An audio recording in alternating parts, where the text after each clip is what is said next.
Ustaz. Kata Ustaz, dia ini ulama usyuk, menjual fatwa untuk kafir, untuk maslahat kepentingan sesaat. Kenapa umurnya panjang? Kenapa badannya sehat? Kenapa kekuasaannya tetap tinggi? Kenapa ceramahnya tetap mantap? Kenapa ingatannya kuat? Sanastadrijuhum min haitsu la ya'lamun. Kami mainkan mereka dengan istidraj. Min haitsu la ya'lamun. Mereka tidak sadar. Istidraj. Umli lahum. Kuulur. Kubuat hafalannya kuat. Dibacanya ayat, nampaknya ayat di mata itu. Mengingat hadis, hebat usul fikih, hebat fikih, mantap. Terpukau orang mendengarnya. Orang sangka itu adalah nikmat.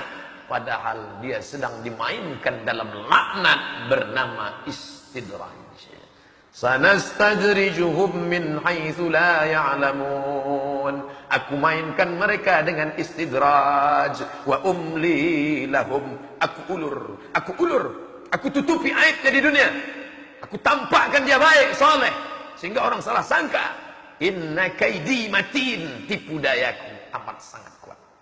Tipu dayaku amat sangat kuat. Berapa banyak orang yang ditipu dengan tipu yang luar biasa. Wa makaru, mereka berbuat makar. Wa makarallah, Allah balas dengan makar. Wallahu khairul makirin. Allah paling pandai membuat makar, tipu daya. Tapi dia tidak juga sadar. Kenapa? Karena memang azab itu sebentar lagi. Innallaha la yumli lizalim. Allah sengaja mengulur pada orang yang zalim itu. Mempermainkan umat, mempermainkan agama, mempermainkan fatwa, mempermainkan ayat. Innallaha la yumli, diulur Allah, diulur. Hatta idza akhadahu, sampai masanya nanti Allah menghukum. Lam yuflithu, tak disisakannya walau sedikit pun. Berapa contoh yang memain-mainkan ayat. Innalladzina amanu, orang yang beriman, walladzina hadu, orang Yahudi, wan nasara, orang Nasrani, wassabiin, orang yang menyembah bintang. Man amana, karena mereka beriman, wa amila salihan, beramal saleh, la khaufun alaihim wa la hum yahzanun. Dipelintir ayat ini. Yahudi benar, Nasrani benar, penyembah pokok kayu benar. Yang penting orangnya baik, yang penting orangnya sopan. Masalah akidahmu tidak perlu ditanya. Yang penting gak ganggu orang, yang penting gak ngerusak orang. Maka dia akan masuk surga semuanya. Sebelum kematiannya Allah tunjukkan kuasa. Ente katakan semua agama benar? Ya. Malang tak dapat ditolak, untung tak dapat diraih. Anak kandung menikah dengan Yahudi dari Rusia. Langkah rezeki, pertemuan maut di tangan Allah. Dipertemukan Allah anaknya dengan Yahudi itu. Nikah dengan Yahudi. Meleleh juga air mata itu. Kata Ketua Dewan Dakwah Indonesia. Saya melihat sendiri, kata Ketua Dewan Dakwah, tokoh besar kita itu yang dulu selalu mengatakan ceramah di mana-mana, semua agama benar, semua agama benar. Ketika anaknya menikah dengan Yahudi, meleleh juga air matanya. Apa mau dikata? Rupanya cakap itu hanya untuk orang. Anak kalian nikah dengan Yahudi tak apa-apa, tapi kalau anaknya menangis juga, apa mau dikata? Allah menunjukkan kuasa di akhir hayat dalam keadaan entah husnul khotimah, entah su'ul khotimah. Nahnu nahkumu bizawahir, kita melihat hanya zahirnya. Wallahu yatawalla sarair, Allah yang tahu batinnya, ruhnya.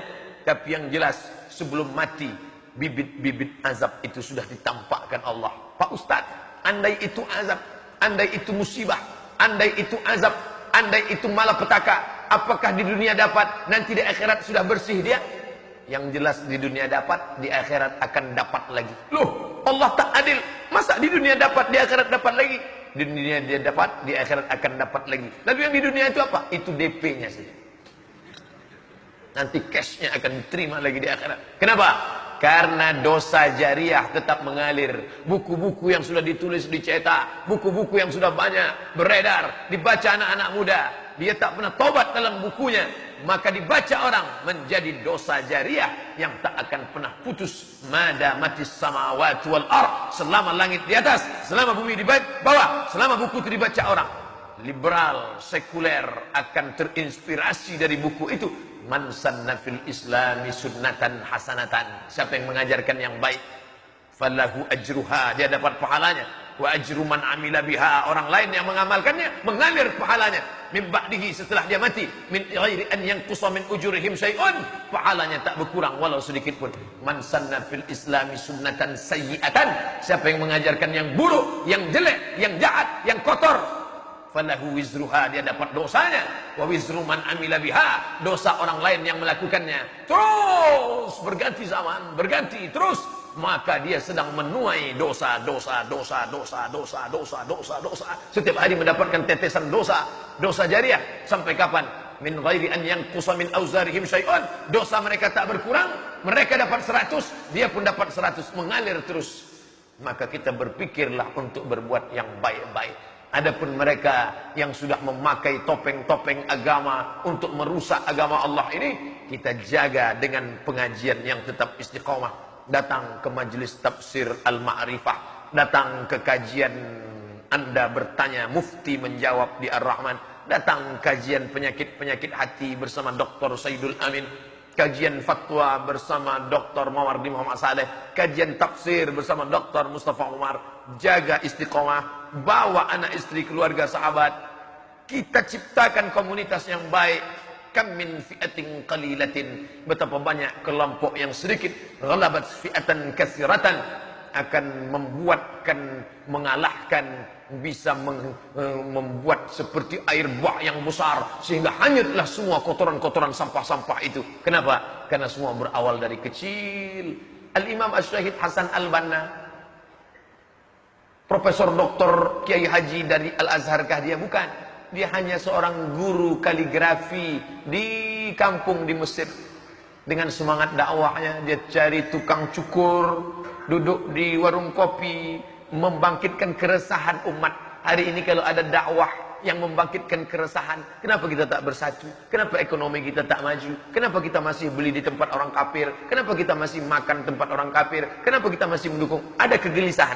Selesai ngaji dia gelisah. Setelah saya ngaji, gelisah saya dengan keadaan. Alhamdulillah.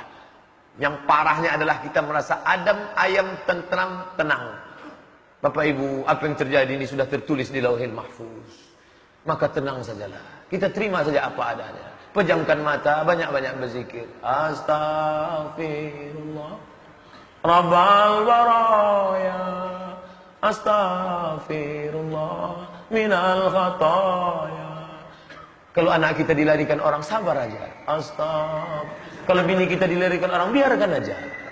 Tarik nafas panjang.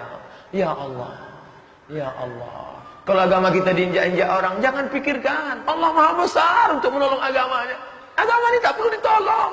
Ngapain kita tolong-tolong agama ini? Seolah-olah dia tak mampu menolong. Al-Aziz, Al-Jabbar. Biarkan agama ini pijak-pijak orang. Yang penting kita tenang. Ustaz setan itu. Tak betul.